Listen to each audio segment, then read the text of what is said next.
You want to fight? You want to fight, man? You want to go?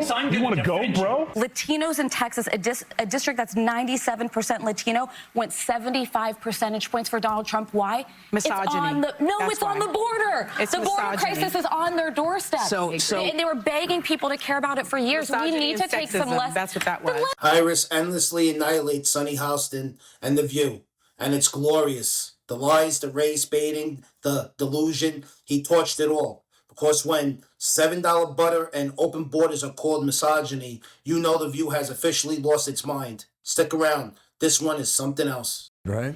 Stunned about the price of butter, it's not a surprise to everyday Americans. Prices of groceries and other basics have been soaring during the Biden years, and here to talk about is Todd Pyro, Fox and Friends first co-host, and Tyrus, Fox News contributor. And gentlemen, nice to see you both.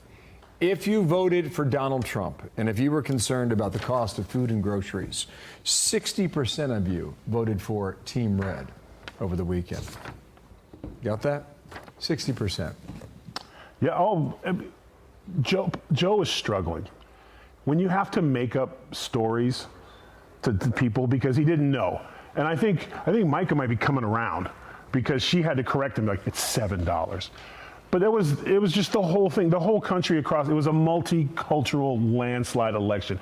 Everybody did. Blacks, whites, Asians, Hispanics, gay, straight, because everybody does not like paying $7 for butter, $9 for eggs, $4 a gallon, in some, almost $5 in some states for gas. So it was across the board. It was an election of policy. The pinch is real. The feelings are out of it. Yeah. Wokeism's out of it. It was, everybody in America wants to succeed, and when you're losing at the dinner table, that's tough to stomach.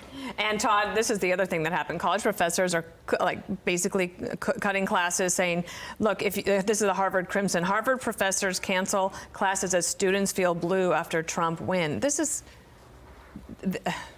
ridiculous. Look at the schools. It's Ivy League schools.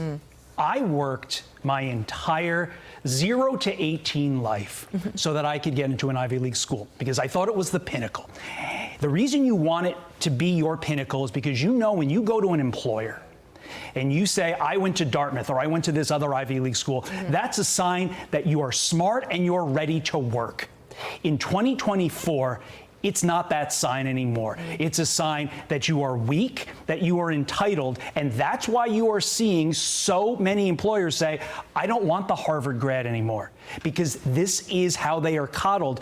In a workplace, look at our week. We did a lot of extra work, every single person on here this week, and there were no complaints. Why? Because that's what you do at a job. And look at that response. I completely agree. These kids are paying outrageous amounts to attend Ivy League schools, but what they really are getting is indoctrination, not education. They graduate, buried in debt, lucky if they land a job that even comes close to 6 figures. Sure, saying I went to Harvard sounds impressive, but in the real world, it means less and less. These schools aren't preparing students for success. They're setting them up for failure. There are no safe spaces in real life. And if you think it's normal to skip class because your candidate lost an election the night before, you're not ready for the real world. You're living in a fantasy land. It's never been a better time to be at the University of Phoenix. It really is. Like, it's about education and work. We need to bring trade schools back. These professors should be fired. Your job is to educate, not put your feelings. I can't go to work today because I didn't get my way. That's a professor. I'd pull my kid out. Teachers, I would have assigned extra work. Yeah. Oh, yeah. And you know what? And write an essay about it, too, while you're at it. It'll count for half your grade. Did you say Micah? It's Mika. Mika. Oh, I don't watch. Is that, you know what? You're overworked, you're tired, you stood up all night, slapped my hands. I said, hey, Tyrus, you know what? They mispronounced Donald Trump's name. They kept calling him Hitler, so I think I can get a pass if I want to call her Mika, Michelangelo. He said that for the safety of, like, he was out of arm's reach. You want to fight? You want to fight, man? You want to go? You want to go, bro? He doesn't know my week's over after this. You think the Bengals got it bad? Check it out on The View. All right, talking about Latinos. Watch this, Tyrus. Latinos in Texas, a district that's 97% Latino, went 75 percentage points for Donald Trump. Why? Misogyny. It's on the border. The border crisis is on their doorstep. And they were begging people to care about it for years. We need to take some lessons. That's what that was. Misogyny and sexism. Sure, all that. And the price of butter. Sunny gets the game ball. If it wasn't for her, if it wasn't for her asking that question, it might have been a closer election.